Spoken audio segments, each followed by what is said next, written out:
अफ्रीकी सहराई कछुआ है जिसे सलकाटा भी कहा जाता है।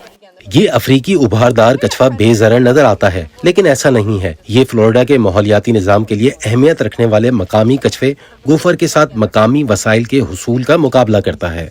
वो ज़ेरे ज़मीन इन बड़े बड़े बिलों को खोदते हैं और बहुत से दूसरे जानवर भी इन्हें पनाहगाह के तौर पर इस्तेमाल करते हैं। अगर गोफर कछुए कम हो रहे हैं और वो सैकड़ों दूसरे जानवरों को मस्कन फराहम कर रहे हैं तो इन तमाम दूसरे जानवरों का क्या होगा? फ्लोरिडा में गैर मकामी जानवरों की सैकड़ों इकसाम हैं। बाज अपने नए मस्कन पर काबिज हो जाती हैं और माहौल के लिए खतरा पैदा करती हैं।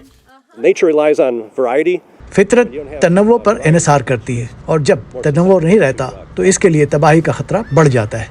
फ्लोरिडा हर साल गैर मकामी जानवरों को रोकने के लिए $500 मिलियन से ज्यादा रकम खर्च करता है, लेकिन क्या ये एक हारी जाने वाली जंग है? एक बार जब जंगल में कोई नस्ल बच्चे पैदा करना शुरू कर देती है और उन्हें कोई साजगार निजाम मिल जाता है तो उन्हें खत्म करना तकरीबन नामुमकिन हो जाता है। बर्मी अजदहे की तरह 30 साल कबल बहुत से अजदहे हरीकेन से तबाह होने वाली एक मकामी अफजाइशगाह से फरार हुए थे।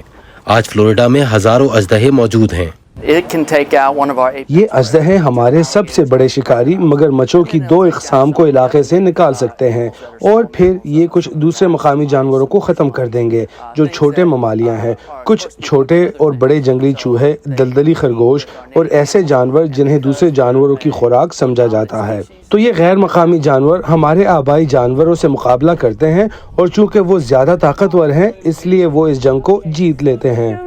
बहुत से गैर मकामी जानवर कभी किसी के पालतू थे। ये जानवर बहुत कुछ कर सकते हैं। आप जानते हैं तोते बहुत शोर करते हैं। वो तकरीबन 80 साल जिंदा रहते हैं। कछुए वाकई बहुत बड़े हो सकते हैं और 100 साल जिंदा रह सकते हैं। तो ऐसे बहुत से जानवरों को रखना एक बड़ी जिम्मेदारी है। कभी कभी लोग इन्हें नजरअंदाज कर देते हैं और ये सोचकर इन्हें आजाद कर देते हैं कि फ्लोरिडा में मौसम बहुत अच्छा है। जंगली खंजीर जिन्हें सदियों पहले हिस्पानवी सयाहों ने मुतारिफ कराया था, फ्लोरिडा में हर जगह मौजूद हैं।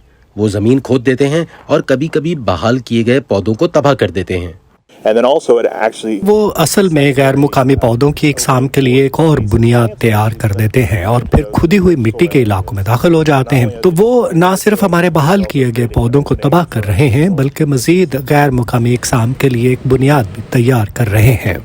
नेचर कंजर्वेसी की प्रिजर्व मैनेजर शेरल मिलेट कहती हैं कि टाइगर क्रीक प्रिजर्व दुनिया के एक इंतहाई मुतनव्वो इकोसिस्टम है। ये मुतनव्वो हयात का एक गढ़ है। हमारे पास बहुत सी ऐसी चीजें हैं जो किसी भी दूसरी जगह अपना वजूद नहीं रखती और अगर हमने उन्हें यहाँ खो दिया तो हम उन्हें कुर्रे अर्ज़ पर फिर कभी नहीं पा सकेंगे। जंगली खंजीर जो नुकसान करते हैं इनका पता चलाना आसान होता है, लेकिन शेरल मिलेट गैर मकामी छिपकलियों की अलगार के बारे में सबसे ज्यादा फिक्रमंद हैं। इन छिपकलियों को जनूबी फ्लोरिडा में गोफर कछुओं के बिलों को इस्तेमाल करते पाया गया है। माहिरीन को टेगो छिपकलियों के पेट में गोफर कछुओं के बच्चे मिले हैं। मैं यहाँ इनसे पहुँचने वाले मुमकिन नुकसान के बारे में वाकई फिक्रमंद हूँ। फ्लोरिडा के हुक्काम गैर मकामी हयात से निमटने के लिए शिकार, निगरानी, नायाब पालतू जानवरों के तहफ़्फ़ुज़ के प्रोग्राम और दूसरे तरीके इस्तेमाल करते हैं, लेकिन ये एक ऐसी जंग है जिसका कोई इख्तिताम नज़र नहीं आता। डोरा मैक्योर की रिपोर्ट के साथ अजीज़ अहमद, वॉइस ऑफ अमेरिका।